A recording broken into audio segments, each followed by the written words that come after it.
what has enormously impressed me is, given the range of skills and experience that y'all brought into this course, that we were... Are you alive? Hey, are you alive? He's alive. Alright. I got him, Leo. Check your weapon. Get it back up. We were successful with every one of you. We didn't lose anybody. We left nobody behind in the dust. Everybody got something out of this.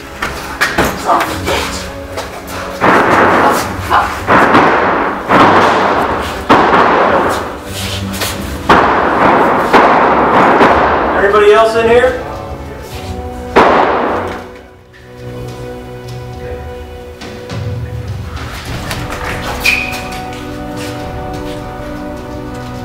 Clear left.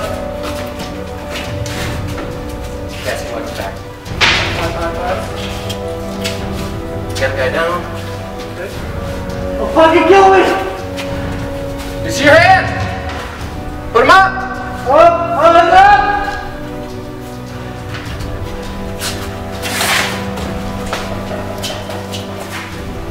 Whoa!